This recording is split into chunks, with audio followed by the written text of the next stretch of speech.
Hi friends, mission GS academy में आपका स्वागत है। डेली की तरह आज मैं फिर आपके लिए 50 क्वेश्चन का टेस्ट सीरीज लाया हूं, जिसमें जीके जीएस का क्वेश्चन रहता है और इसमें 50 क्वेश्चन रहता है और 50 क्वेश्चन के चारों ऑप्शन के हर संभव प्रयास किया जाता है कि आपको अच्छे से बताया जाए और बताया भी जाता है। अभी तक मैंने इडोटेरिया को जो न्यू बुक आया है जिसमें 100 सेट है और प्रत्येक सेट में आपको 50 क्वेश्चन है, उसका मैं आज 42 नंबर सेट लेकर आया हूँ 43 नंबर सेट लेकर आया हूँ। अभी तक 42 सेट का वीडियो और पीडीएफ दोनों आपको टेलीग्राम पर पीडीएफ मिल जाएगा और यूट्यूब पर उसका डिस्कशन मिल जाएगा। तो जो भी स्टूडेंट अभी तक उस 42 वीडियो को नहीं देखे हैं तो प्लेलिस्ट में जाएं और सारे वीडियो को देख सकते हैं और उसका पीडीएफ भी आप टेलीग्राम से डाउनलोड कर सकते हैं। और सुबह में यह 50 क्वेश्चन 8 बजे चलता है, लेकिन आज थोड़ा सा लेट हुआ है और बिहार एसएससी का सेट प्रैक्टिस जो डेली चलता था अब अल्टरनेट वाइज उसे कर दिया गया है। कल चला था और अगला दिन फिर चलेगा। और डेली लाइव ग्रुप डिस्कशन जो शाम को 6:30 बजे से 8:30 बजे तक चलता है, अभी उसमें एसपीटी का महा मैराथन चलाया जा रहा है, जो कि आपका बिहार एसएससी के एग्ज़ाम का डेट 23 और 24 दिसंबर को जो दिया गया है, उसी को देखते हुए एक बार रिवीजन करने के प्रयास में सभी को कहा गया है कि आप लोग रिवीजन कर लीजिए। इससे क्वेश्चन एग्ज़ाम में रहता ही है, तो आप लोग भी रिवीजन कर लीजिए, काफ़ी अच्छा एग्ज़ाम आपका जाएगा। तो उसमें आप ज़रूर पार्टिसिपेट होइएगा। डेली उसका होमवर्क आपको टेलीग्राम में डाल दिया जाता है, वहाँ से आप होमवर्क पढ़ लेंगे और 6:30 बजे लाइव ग्रुप डिस्कशन में पार्टिसिपेट होंगे और आंसर देने का प्रयास कीजिएगा। नए लोग जो भी हैं चैनल पर, तो चैनल को सब्सक्राइब करें और पुराने लोग अपने दोस्तों में वीडियो को ज़्यादा से ज़्यादा शेयर करें कि और भी स्टूडेंट के पास पहुँच जाए। और टेलीग्राम का लिंक वीडियो के डिस्क्रिप्शन में दिया जाता है। और वीडियो को कभी भी बीच में आप स्किप ना करें। बीच में स्किप करने से आपको कुछ फ़ायदा नहीं होगा। वीडियो को पूरा देखिएगा तभी आपको फ़ायदा होगा। और किसी भी सेट को बनाते हैं जब तक उसका अच्छा से आप डिस्कशन नहीं कीजिएगा तो आपको उसमें कोई फ़ायदा होने वाला नहीं है। तो उसका अच्छा से डिस्कशन करें, आपको ज़रूर सफलता मिलेगी और आपका स्कोर भी काफ़ी अच्छा होगा। किसी भी चीज़ को पाने के लिए कड़ी से कड़ी मेहनत करना पड़ता है, तभी वो सफलता आपके हाथों लगती है। चलिए सेशन की शुरुआत करते हैं। आज का पहला क्वेश्चन क्या है 43 नंबर सेट का। निम्नलिखित में से किस नदी को ऋग्वेद में सबसे पवित्र नदी माना गया है? सिंधु, सरस्वती, गंगा और सतलज। तो ऋग्वेद में यहाँ पर पूछा गया तो सरस्वती को सबसे पवित्र नदी माना गया है। और गंगा की बात करें तो गंगा भारत की सबसे लंबी नदी है, जिसकी लंबाई आपको 2525 किलोमीटर है और यह इसको राष्ट्रीय नदी का दर्जा 2008 में दिया गया था। सिंधु जो नदी है तिब्बत की मानसरोवर से निकलती है और सतलज नदी से इंदिरा गांधी नहर में पानी आता है। क्वेश्चन नंबर 2, प्राचीन भारत में पहला विदेशी आक्रमण किसके द्वारा किया गया था? यूनानियों के द्वारा, कुषाणों के द्वारा, ईरानियों के द्वारा और आर्यों के द्वारा। तो यहाँ पर क्वेश्चन में पूछा गया है प्राचीन भारत में, तो प्राचीन भारत में आपको ईरानियों के द्वारा विदेशी आक्रमण किया गया था, जो कि 712 में पहला सफल आक्रमण था, जो कि मोहम्मद बिन कासिम के द्वारा की गई थी। कुषाण वंश के संस्थापक कुडुल कास्पिसस थे।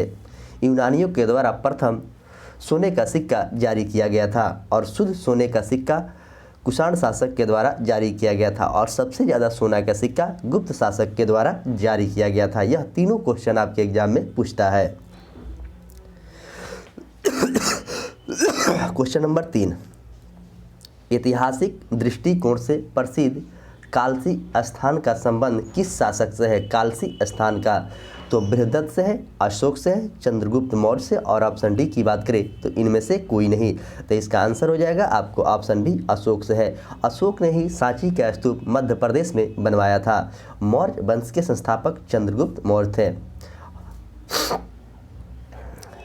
क्वेश्चन नंबर 4, किस मुगल शासक ने ईस्ट इंडिया कंपनी को भारत में व्यापार करने का फरमान दिया था?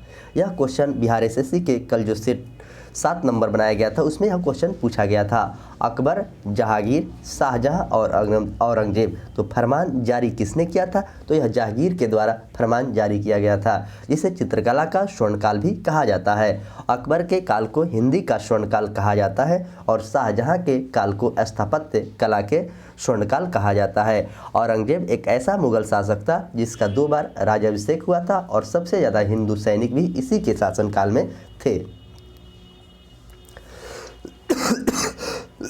खांसी हुआ है, थोड़ा सा प्रॉब्लम हो रही है। रामकृष्ण मिशन की स्थापना किसके द्वारा किया गया था? दयानंद सरस्वती, स्वामी विवेकानंद, रामकृष्ण परमहंस और केशव चंद्र सेन। तो यहाँ पर पूछा गया है कि रामकृष्ण मिशन की स्थापना किसके द्वारा किया गया? तो विवेकानंद के द्वारा आपको 1893 में किया गया था। सत्यशोधक समाज के स्थापक ज्योतिबा फूले थे। क्वेश्चन नंबर 6, द्वितीय गोलमेज सम्मेलन का आयोजन कब किया गया था? तो 3 गोलमेज सम्मेलन हुआ है। यहाँ पर पूछा गया कि आपको दूसरा गोलमेज सम्मेलन कब हुआ? 1931 में, 1931 नवंबर में और 1931 12 नवंबर को और 1924 31 नवंबर को। देखिए इसमें डेट काफ़ी इंपॉर्टेंट यहाँ पर हो गया इस क्वेश्चन में। तो इसका आंसर हो जाएगा आपको 7 सितंबर 1931 को द्वितीय गोलमेज सम्मेलन हुआ था, जिसमें महात्मा गांधी ने भाग लिया था। और 3 गोलमेज सम्मेलन हुआ था। पहला आपको 1930 में हुआ था और दूसरा 1931 और तीसरा की बात करें तो 1932 में हुआ था 24 सितंबर को। आइए अगला क्वेश्चन देखते हैं। क्वेश्चन नंबर 7, 1942 में राजेंद्र प्रसाद को गिरफ्तार करके किस जेल में रखा गया था? भागलपुर के जेल में, हजारीबाग जेल में, बांकीपुर जेल में और एरवदा जेल में। तो इनको रखा गया था बांकीपुर जो पटना में है उसी जेल में रखा गया था। हजारीबाग में आपको जयप्रकाश नारायण को रखा गया था। क्वेश्चन नंबर 8, व्यक्तिगत सत्याग्रह प्रथम सत्याग्रही किसे चुना गया था? राजेंद्र प्रसाद को, सरदार पटेल को, जवाहरलाल नेहरू और विनोबा भावे। तो व्यक्तिगत सत्याग्रह में पहले सत्याग्रही आपको विनोबा भावे थे और दूसरे पर आपको जवाहरलाल नेहरू थे। यह दोनों क्वेश्चन एग्जाम में आपके पूछा ही जाता है। और डॉक्टर राजेंद्र प्रसाद की बात करें तो यह भारत के प्रथम राष्ट्रपति थे।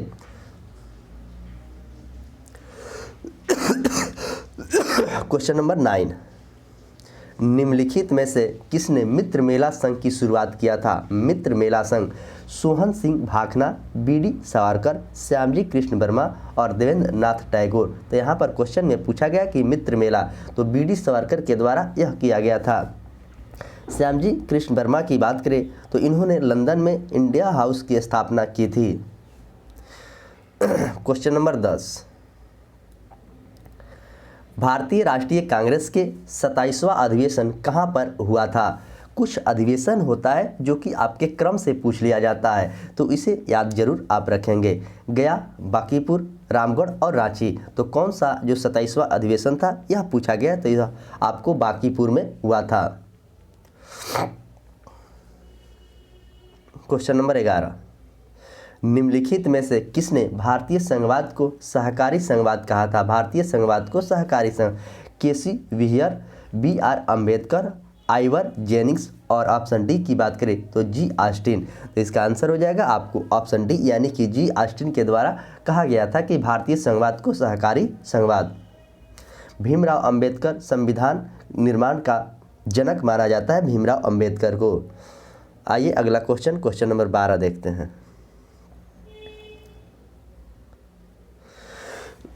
क्वेश्चन नंबर 12 कह रहा है कि भारत के संविधान के अनुच्छेद 361 के अनुसार कार्यकाल के दौरान उनके खिलाफ अदालत में कोई भी आपराधी कार्यवाही नहीं शुरू की जा सकती है। तो किसके अनुशंसा पर? राज्यपाल के, उपराष्ट्रपति के, प्रधानमंत्री के और मुख्यमंत्री के। तो किसके अनुशंसा पर इस बात को कहा जाता है? तो राज्यपाल के। यह क्वेश्चन काफ़ी अच्छा क्वेश्चन है, इसे जरूर याद करेंगे। राज्यपाल की बात करें तो अनुच्छेद 153 में भारत का एक राज्यपाल होगा और उसका नियुक्ति की बात पूछेगा तो आपको 155 हो जाएगा। उपराष्ट्रपति की बात करें तो अनुच्छेद 63 में भारत के एक उपराष्ट्रपति होगा और प्रधानमंत्री की बात करें तो अनुच्छेद 75 में प्रधानमंत्री की चर्चा की गई है और मुख्यमंत्री की चर्चा आपको अनुच्छेद 164 में किया गया है। तो मैंने जो भी आपको बात यहाँ पर बताया हूँ इस क्वेश्चन में काफ़ी इंपॉर्टेंट सारा बात है, सारे बात को आप कॉपी में जरूर नोट कर लीजिएगा। क्वेश्चन नंबर 13, भारतीय संविधान का कौन सा अनुच्छेद छुआछूत उन्मूलन से संबंधित है? अनुच्छेद 15, अनुच्छेद 17, अनुच्छेद 21 और अनुच्छेद 24। तो इसका आंसर हो जाएगा आपको अनुच्छेद 17 जो है वह छुआछूत से संबंधित है। अनुच्छेद 15 की बात करें तो जाति, धर्म, नस्ल की बात कहा गया है। अनुच्छेद 21 में प्राण एवं दैविक स्वतंत्रता की बात कहा गया है और अनुच्छेद 24 की बात करें तो 14 वर्ष से कम उम्र के बच्चों को जोखिम भरी काम करने में अनुमति नहीं दिया गया है।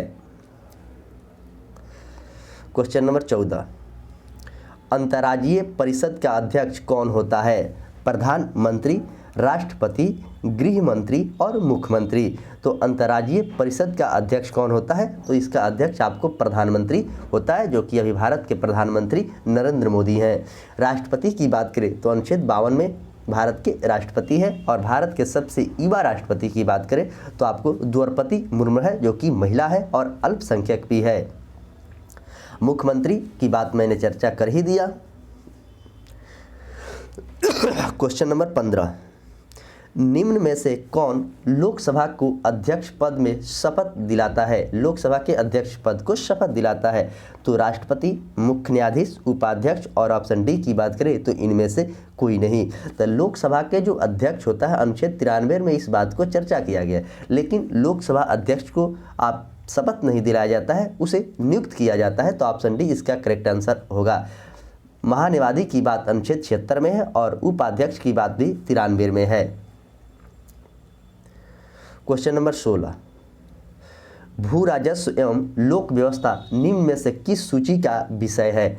तो संघ सूची, समवर्ती सूची, राज्य सूची और ऑप्शन डी उपयुक्त में कोई नहीं। तो भू राजस्व की बात है तो यह राज्य सूची है और राज्य सूची में वर्तमान में आपको 61 विषय है और संघ सूची में वर्तमान में 100 विषय है और समवर्ती सूची में वर्तमान में अभी 52 विषय है। ये सब याद रखेंगे, कभी कभी आपके एग्जाम में डाटा भी पूछा जाता है मिलान करने के लिए।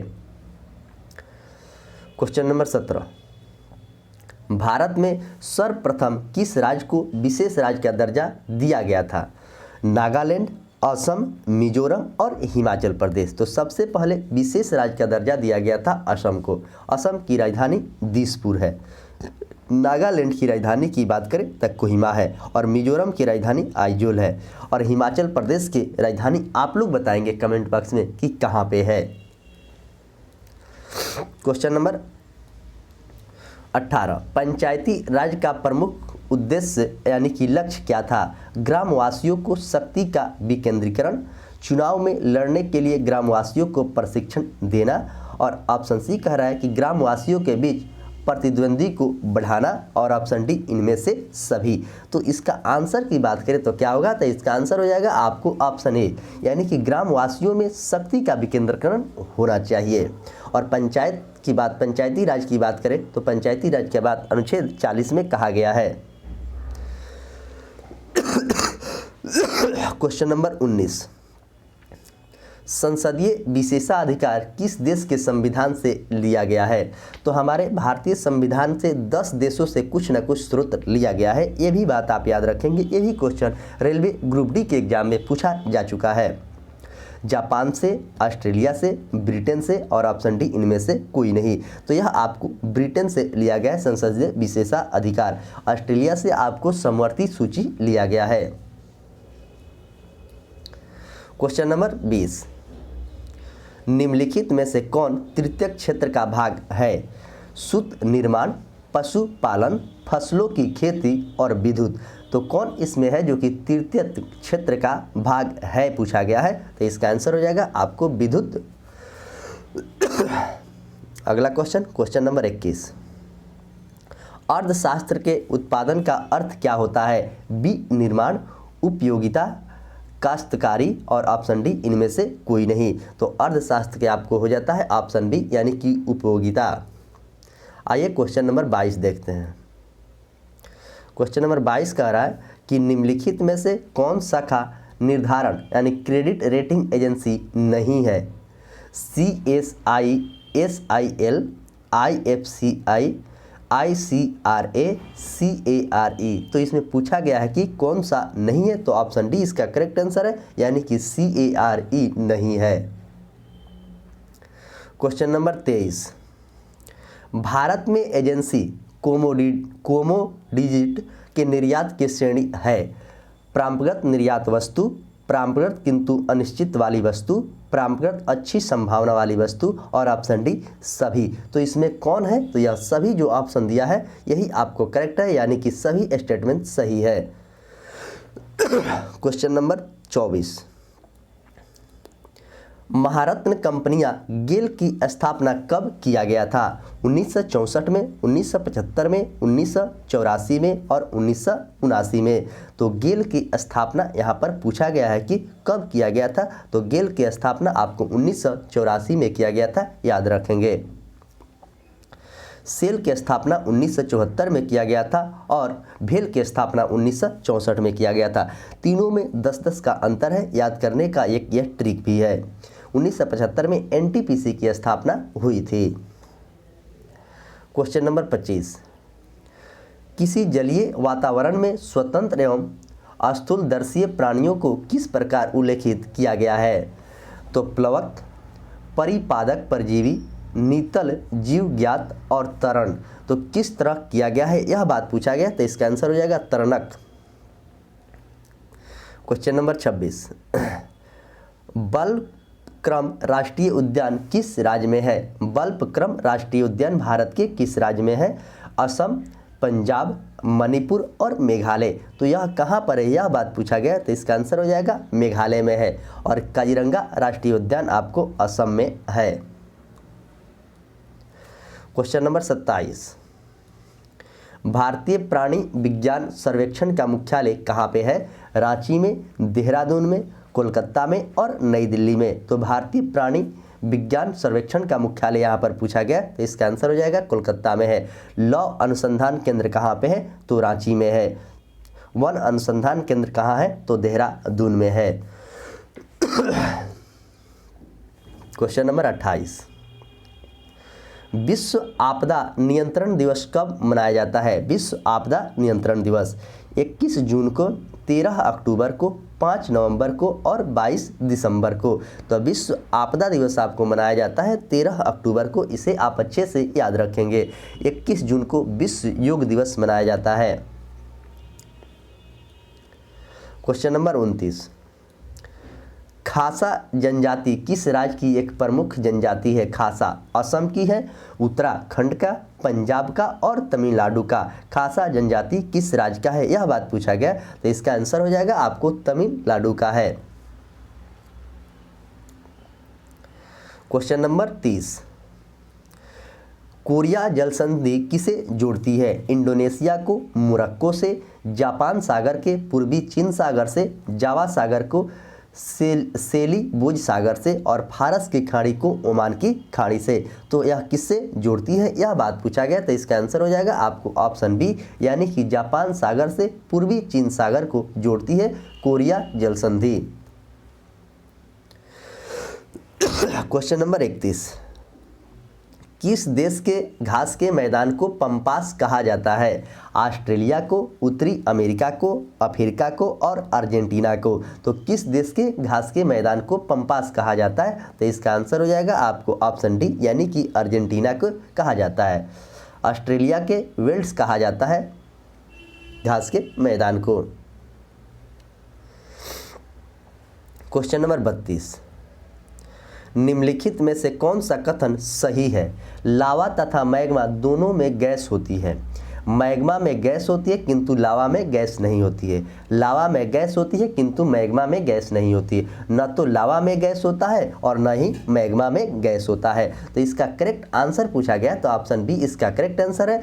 मैग्मा में गैस होती है किंतु लावा में गैस नहीं होती है, याद रखेंगे। क्वेश्चन नंबर 33, रासायनिक हथियार निषेध संगठन OPCW का मुख्यालय कहाँ पे है? तो वियना में है, मैड्रिड में है, द हेग में है और जेनेवा में है। तो इसका आंसर हो जाएगा आपको ऑप्शन सी, द हेग में है। WTO का मुख्यालय आपको जेनेवा है।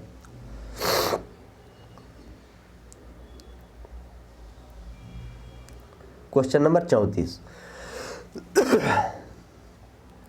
स्नेल का नियम संबंधित है प्रकाश की प्रवर्तन से, प्रकाश की अपवर्तन से, विद्युत चुंबकीय प्रेरणा से और ऑप्शन डी उपयुक्त में कोई नहीं। तो स्नेल का नियम जो है आपको संबंधित है प्रकाश के अपवर्तन से।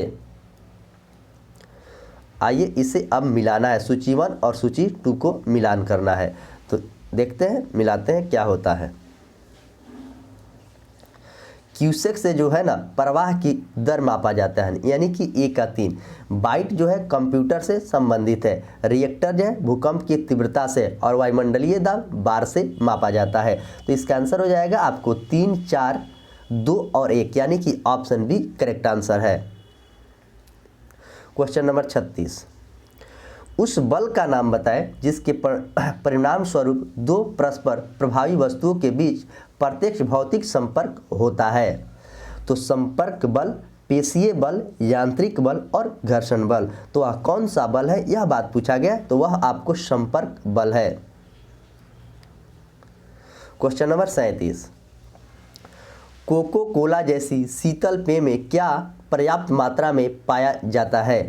टेनिन पाया जाता है, निकोटीन पाया जाता है, कैफीन पाया जाता है और ऑप्शन डी इनमें से कुछ नहीं। तो इसका आंसर हो जाएगा आपको कैफीन पाया जाता है। निकोटीन आपको तंबाकू में पाया जाता है और टैनिक अम्ल की बात करें तो आपको चाय में पाया जाता है। क्वेश्चन नंबर 38, जल के अणु में कौन सा संस्करण होता है? sp2, sp3, sp और sp3d।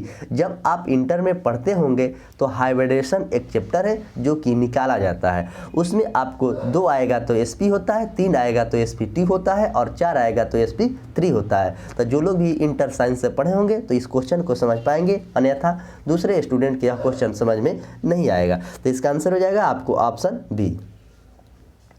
क्वेश्चन नंबर 39, निम्नलिखित में से कौन रेडियो सक्रिय नहीं है? ट्रिटियम, जिरकोनियम, फ्रेंसियम और एस्टाइन। तो कौन सा इसमें नहीं पूछा गया? तो जिरकोनियम जो है आपको नहीं है। क्वेश्चन नंबर 40, टेप रिकॉर्ड ध्वनियों को किस रूप में रिकॉर्ड किया जाता है? परिवर्तित प्रतिरोध में, ध्वनि तरंग में, वैद्युत ऊर्जा में और चुंबकीय ऊर्जा में। तो इसको किया जाता है आपको चुंबकीय ऊर्जा में। क्वेश्चन नंबर 41, पदार्थ का परमाणुिक सिद्धांत सर्वप्रथम किसने दिया था? रदरफोर्ड ने, जॉन डाल्टन ने, जे थॉमसन ने और बोर ने। तो पदार्थ का जो परमाणुिक सिद्धांत था वह किसके द्वारा दिया गया था, यह बात आपसे पूछा गया। तो इसका आंसर हो जाएगा जॉन डाल्टन के द्वारा दिया गया था। नाइट्रोजन का खोज रदरफोर्ड के द्वारा की गई थी। अल्फा और बीटा का भी खोज रदरफोर्ड के द्वारा ही किया गया था। क्वेश्चन नंबर 42, कोशिका में ग्लूकोज का ऑक्सीकरण क्या कहलाता है? कोशिका द्रव, माइटोकॉन्ड्रिया, राइबोसोम, क्लोरोप्लास्ट। तो कोशिका के ग्लूकोज में ऑक्सीकरण कहाँ होता है, यह बात पूछा गया। तो इसका आंसर हो जाएगा आपको माइटोकॉन्ड्रिया में होता है। क्वेश्चन नंबर 43, पादप जगत में निम्नलिखित दृष्टियों में से कौन सा मुख्यतः जलीय है? पादप में तो ब्रायोफाइटा, शैवाल, टेरिडोफाइटा, अनावृति बीज। तो कौन सा है, यह बात पूछा गया। तो इसका आंसर हो जाएगा आपको ऑप्शन बी शैवाल। क्वेश्चन नंबर 44, क्वेश्चन नंबर 44 कह रहा है कि परिपक्व दृढ़ कोशिका में होता है सेलुलोज भित्ति होती है और जीवित होता है, काष्ठीय भित्ति होती है और यह जीवित होता है, सुबेरिनियम भित्ति होता है और यह मृत होती है, और काष्ठीय भित्ति होता है और यह मृत होती है। तो इसका आंसर की बात करें तो इसका आंसर हो जाएगा आपको ऑप्शन डी, यानी कि काष्ठीय भित्ति होती है और मृत भी होती है। क्वेश्चन नंबर 45, पेनिसिलिन जैसा प्रतिजैविक रोकता है? जीवाणु में कोशिका भित्ति का निर्माण, जीवाणु में आरएनए संश्लेषण, जीवाणु में डीएनए संश्लेषण और जीवाणु में विभाजन। तो कौन इसे रोकता है? तो ऑप्शन बी हो जाएगा, यानी कि जीवाणु में आरएनए रोकता है।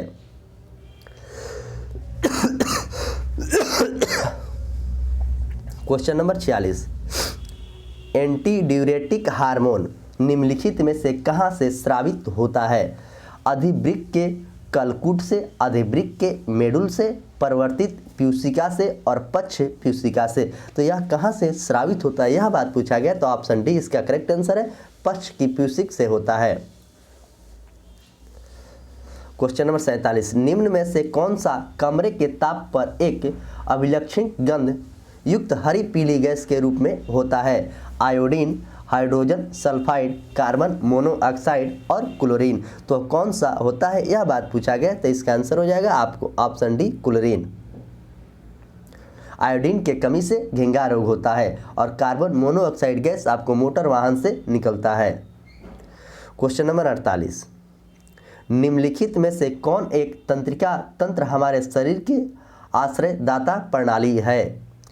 सिम्पैथेटिक तंत्रिका, पारासिम्पैथिक तंत्रिका, केंद्रीय तंत्रिका और पेरिफेरल न्यूरॉन तंत्र। तो इसमें कौन सा है? तो आपको ऑप्शन बी हो जाएगा, यानी कि पैरासिम्पैथिक तंत्र है।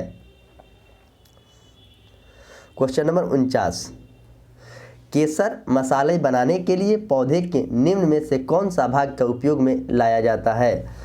तो पत्ती का, बाह्य दल का, वार्तिका का और पखुंडी का। तो केसर जो बनाया जाता है वह किसका बनाया जाता है? जो कि वर्तिकाग्र का बनाया जाता है केसर, और सबसे ज़्यादा केसर जम्मू कश्मीर में पाया भी जाता है। क्वेश्चन नंबर 50, फुफ्फुस सुधलियतम से वे ग्रसित होते हैं जो निम्न उद्योग में काम करते हैं? चर्म उद्योग, कोयला खनन उद्योग, मध्य उद्योग और सीसा उद्योग। तो उनको जो होता है, कोयला के खनन में जो व्यक्ति काम करता है उसको फुफ्फुस धूलिमयता रोग होता है। तो इस तरह मैंने आपके सामने 50 क्वेश्चन के काफ़ी किफ़ायती तरीके से डिस्कशन किया हूं, जो कि आपके एग्जाम में इससे काफ़ी ज़्यादा लाभ मिलेगा। अब आइए, इसमें कुछ स्मरणीय तथ्य जो दिया रहता है वो काफ़ी इम्पोर्टेंट दिया रहता है, जो कि आपके एग्जाम में डायरेक्ट पूछा जाता है। भारत का सबसे ऊंचा जलप्रपात कौन सा है? तो कुंचिकल जलप्रपात है, जो कि बराही नदी पर है और 455 मीटर इसकी ऊंचाई भी है। इसे आप याद रखेंगे अच्छी तरीक़ा से। भारचुकी एवं बालमुरी जलप्रपात किस राज्य में है? तो कर्नाटक में है। यह कर्नाटक में। बिहार जलप्रपात कहाँ पे है? तो राजस्थान में बिहार जलप्रपात है। इसे आप याद ही रखेंगे, क्योंकि बिहार के एग्जाम में यह क्वेश्चन पूछा जा सकता है। गोकाक जलप्रपात कहाँ पे स्थित है? तो कर्नाटक में। दूध सागर जलप्रपात कहाँ है? तो आपको गोवा में है। तो यह जितने भी जलप्रपात इंपॉर्टेंट दिया था मैं आपको बताया। और आइए आगे देखते हैं।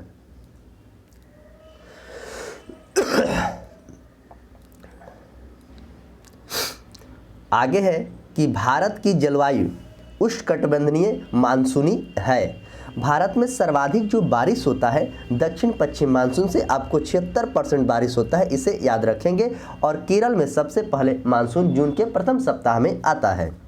भारत में जाड़े के दिनों में मतलब अभी जो बारिश होता है वो कहाँ से होता है? उत्तरी पूर्वी मानसून से होता है, जो कि तमिलनाडु के तटों पर बारिश होता है।